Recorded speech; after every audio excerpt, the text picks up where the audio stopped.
Hi everyone, welcome back to the next session on Learning Simplified.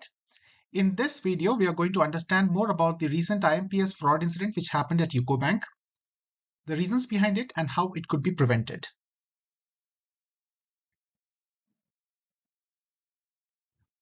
Let's first understand the architecture setup at UCO Bank is typical to most banks.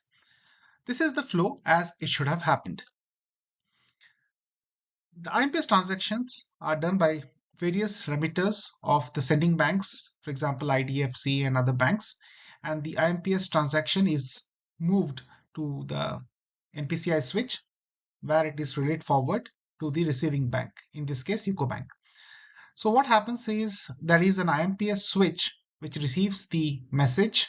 This is in the IMPS message format. It locally audits it in a local database, and then it moves to a middleware. The middleware is some business logic is there in the middleware. It also translates the IMPS message into something which is understandable by the core banking. So we have two ports. Port 1 is for the IMPS transaction and port 2 is for the UPI and messages from other delivery channels, alternate delivery channels. So once the IMPS message comes in port 1, it gets transformed into something which the core banking can understand. So through the core banking integration gateway, it goes and logs it into the CBS database. Here is where the beneficiary is credited.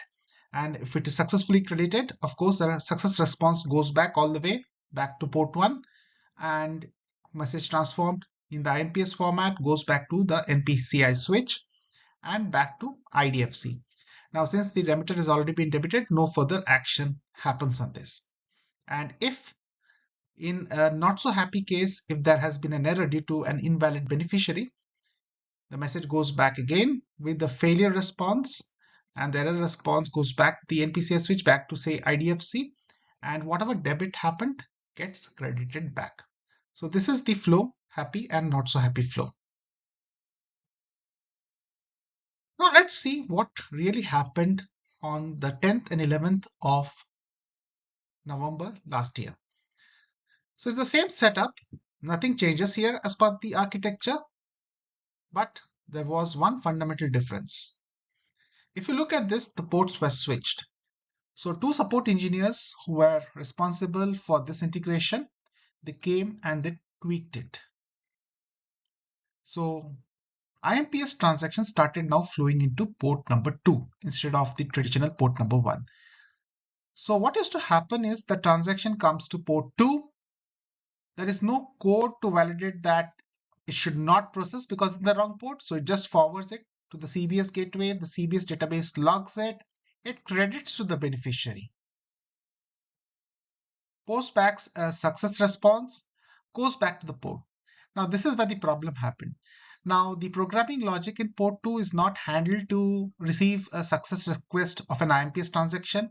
In one of the response fields, it saw that it was failed, and so it sent an error message back to IMPS. The error code was 119. It got relayed to NPCI switch, and IDFC saw it as a error message. So it credited it back to the remitter.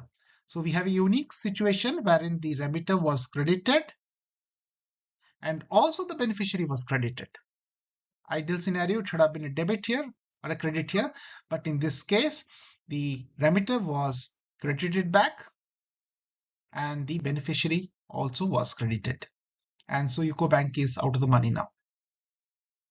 So what really happens in this case is that the beneficiary took away his funds and no debit happened on the remitter.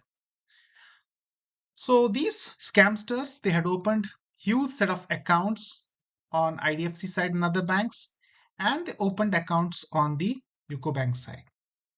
And they systematically, after transferring, they removed the credits which happened from the beneficiary side. 14,600 account holders of these 7 private banks were wrongly posted. 41,000 UCO Bank accounts were credited. And this happened in 2 days, 853,000 transactions, totaling to around 820 crores. The bank was able to recover most of it, say around 650 crores, but most of them ran away with the money. It was never recovered. What could have been done to prevent this?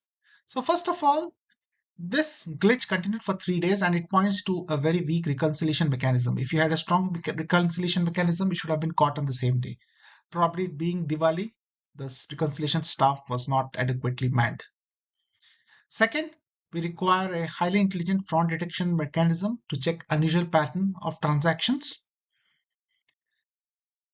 Very important, they should have had a strict change control measures for config changes. In this case, the ports were switched and there was no proper change control to monitor it. And finally, there should have been a better code handling, especially to handle scenarios where the ports were changed. So all in all, a very serious incident which has been unearthed and something which could have been prevented, and banks should take better care to prevent such incidents from happening. Thank you. Hope this video has been educative. Thank you.